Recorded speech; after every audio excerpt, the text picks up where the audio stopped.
दिवाली पर एक बड़ा सवाल सामने आता है, क्या क्रैकर्स फोड़ने चाहिए? इस बार सुप्रीम कोर्ट ने दिल्ली एनसीआर में सिर्फ ग्रीन क्रैकर्स को जलाने की परमिशन दी है।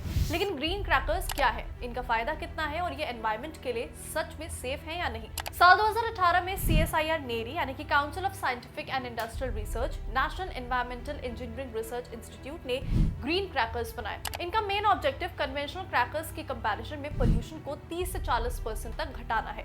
इनमें ऐसे केमिकल्स का यूज किया जाता है जो स्मोक, सल्फर डाइऑक्साइड और नाइट्रोजन ऑक्साइड जैसी गैसों को सीमित करते हैं। ग्रीन क्रैकर्स 3 तरह के होते हैं। स्वास यानी कि सेफ वाटर एंड एयर रिलीजर, ये जलने पर महीन पानी की बूंदें छोड़ते हैं जो हवा में मौजूद धूल को सोख लेती है। फिर आता है सफल यानी कि सेफ मिनिमल एल्यूमिनियम। इनमें एल्यूमिनियम की मात्रा कम होती है जिससे कि शोर और धुआं दोनों घटते हैं।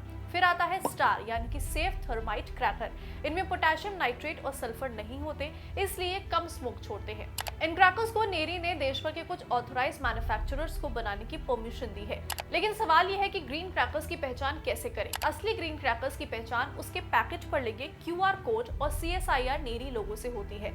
QR कोड स्कैन करने पर उसकी मैन्युफैक्चरिंग डिटेल्स देखी जा सकती हैं। अगर क्रैकर पर ये नहीं है तो वो नकली है। ग्रीन क्रैकर्स की कीमत कन्वेंशनल क्रैकर्स से लगभग डबल होती है। इसकी वजह है they are made using a different kind of technology and chemical mixture. हर बैच को लैब टेस्टिंग और सर्टिफिकेशन से गुजरना पड़ता है, जिससे कॉस्ट बढ़ जाती है। जैसे जो फुलझड़ी पहले 200 रुपए में मिलती थी, वही ग्रीन वर्जन करीब 400 रुपए की पड़ सकती है। अनार या चकरगिन्नी जैसे क्रैकर्स की कॉस्ट भी लगभग डबल हो जाती है। According to experts, green crackers से पोल्यूशन तो कम होता है, लेकिन ये पूरी तरह पोल्यूशन फ्री नहीं है। दिल्ली टेक्नोलॉजिकल यूनिवर्सिटी की एक रिपोर्ट बताती है कि इससे निकलने वाले अल्ट्राफाइन पार्टिकल्स सांस के जरिए शरीर में पहुंच सकते हैं और हेल्थ के लिए हार्मफुल है।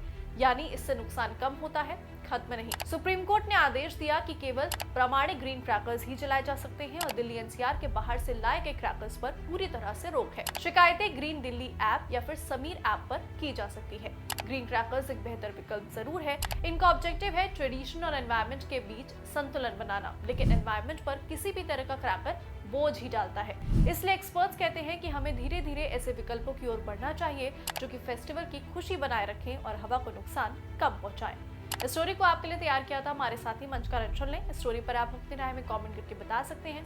साथ ही वीडियो को लाइक करें और हमारे चैनल को सब्सक्राइब करना ना भूलें।